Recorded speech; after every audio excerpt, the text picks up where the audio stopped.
রাজ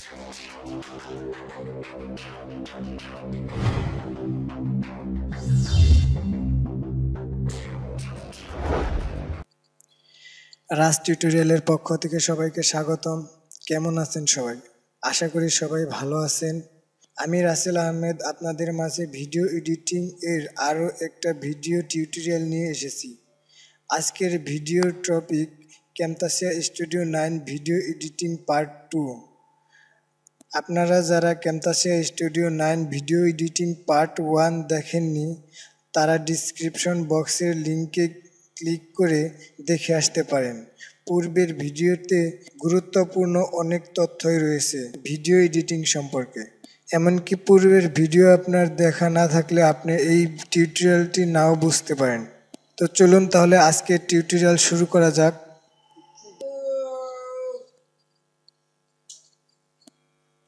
প্রথমে আমরা ভিডিওটি ইনপুট করে নিই যেটা আমরা এডিট করব।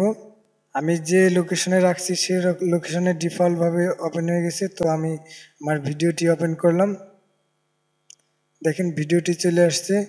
মাউসের লেফট বাটনে ক্লিক করে ড্র্যাগ করে নিয়ে ট্যাগ 1-এ ভিডিওটি রাখি। প্রথমে আমি ভিডিওটি একটু প্লে করে দেখি।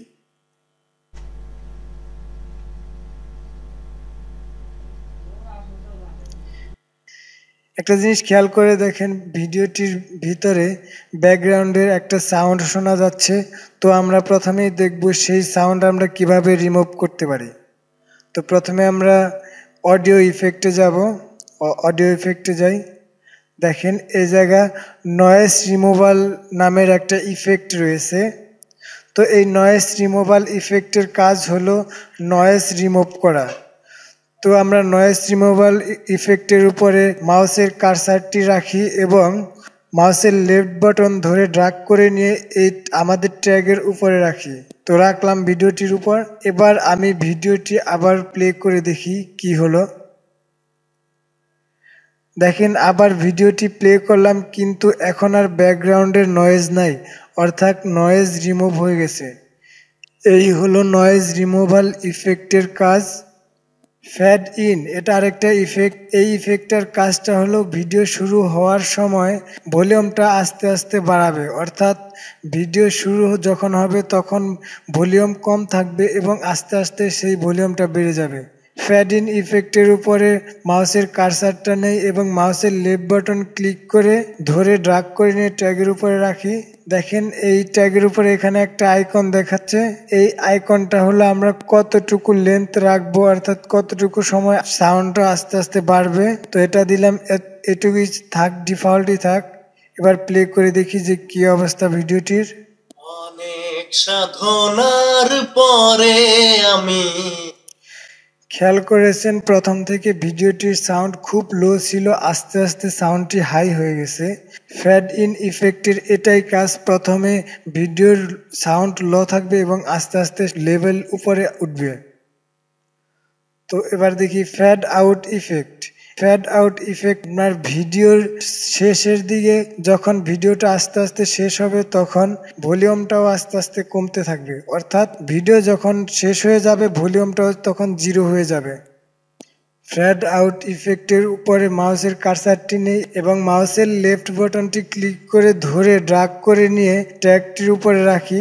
দেখেন এই ভিডিওর লাস্টে একটা আইকন দেখাচ্ছে। এই বৃত্তের মতো আইকনটির উপরে আমাদের মাউসের কার্সারটি নেই এবং মাউসের লেফট বাটন ক্লিক করে ধরি।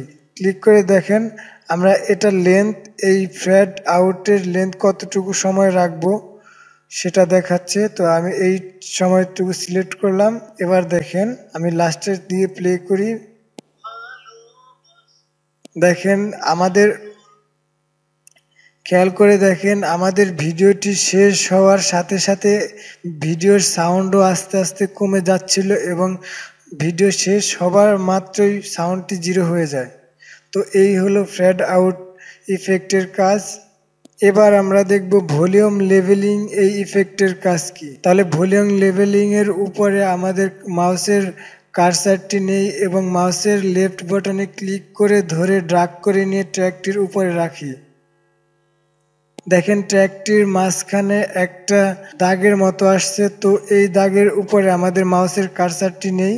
এবার মাউসের লেফট বাটনে ক্লিক করে ধরে এটা একটু উপরের দিকে উঠিয়ে দিই। হ্যাঁ, উপরের দিকে উঠিয়ে দিলাম। এবার আমরা ভিডিওটি প্লে করি। পরে আমি পেলাম তোমার মন। একটা জিনিস খেয়াল করে দেখেন, আমাদের ভিডিওটির সাউন্ড অটোমেটিকলি বেড়ে গেছে। অর্থাৎ এই ভলিউম লেভেলিং এর মাধ্যমে আমরা আমাদের ভিডিওর ভলিউম বাড়াতে পারি। অর্থাৎ যদি কোনো ভিডিওর ভলিউম কম থাকে তাহলে আমরা সেটা বাড়িয়ে নিতে পারি। এবার আমরা দেখব কিভাবে ভিডিও থেকে সাউন্ড রিমুভ করা যায়। ট্র্যাকটির উপরে মাউসের কার্সারটি নেই এবং মাউসের রাইট বাটন ক্লিক করি। সেপারেট অডিও অ্যান্ড ভিডিও এটাই ক্লিক করি।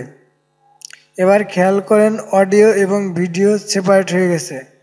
নিচেরটা ভিডিও এবং উপরেরটা অডিও।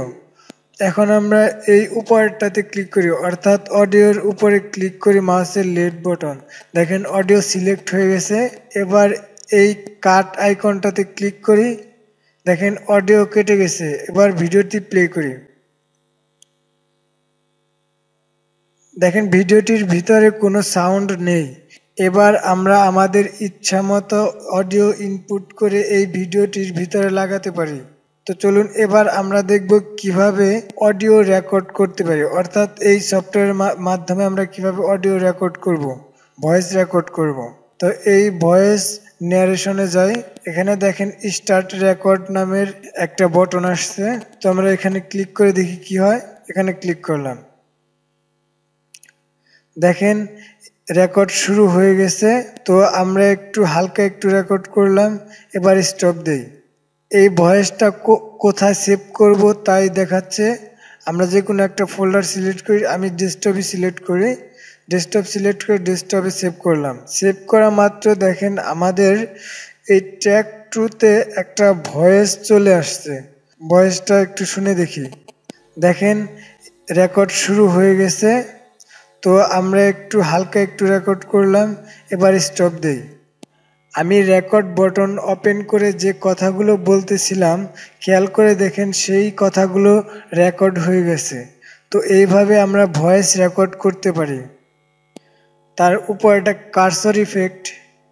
আমরা যদি কখনো আমাদের ডেস্কটপ অথবা ল্যাপটপের থেকে ভিডিও রেকর্ড করি, অর্থাৎ স্ক্রিন রেকর্ড করি, তাহলে আমরা ওই স্ক্রিনের ভিতরে এই কার্সরের ইফেক্টটা দিতে পারবো। আমরা এই যে ইফেক্ট দেব কার্সরের উপর সেই ইফেক্টটা দেখা যাবে। তো এটা আমি এখন দেখাবো না, স্ক্রিন রেকর্ড সম্পর্কে অন্য একটা ভিডিওতে আমরা সেটা দেখাবো।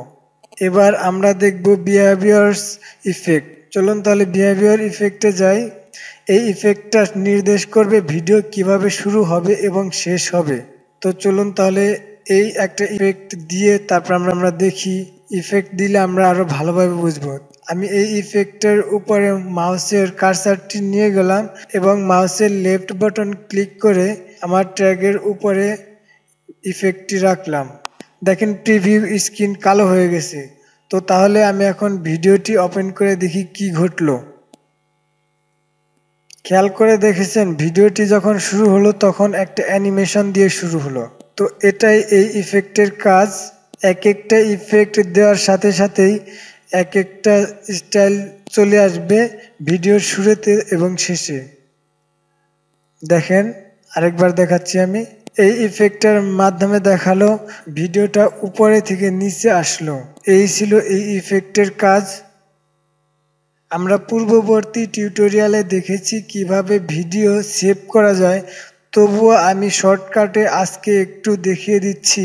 যারা দেখেন নাই তাদের সুবিধার্থে শেয়ারে যাবেন, লোকাল ফাইলে যাবেন। এরপর এখান থেকে আপনার যে রেজুলেশন পছন্দ করবেন ওটা নেবেন। আমি এটা পছন্দ করলাম, নেক্সটে ক্লিক করবেন। এখানে আপনার ভিডিওটির নাম দেবেন, তারপর ফিনিশে ক্লিক করবেন। দেখেন রেন্ডারিং শুরু হয়ে গেছে। আমি রেন্ডারিং করব না তাই আমি কেটে দিচ্ছি। আজকের মতো এ পর্যন্তই। আমাদের ভিডিওটি ভালো লাগলে লাইক করবেন এবং বন্ধুদের সাথে শেয়ার করবেন এবং আমাদের পরবর্তী ভিডিওটি পাওয়ার জন্য অবশ্যই সাবস্ক্রাইব করবেন। ধন্যবাদ।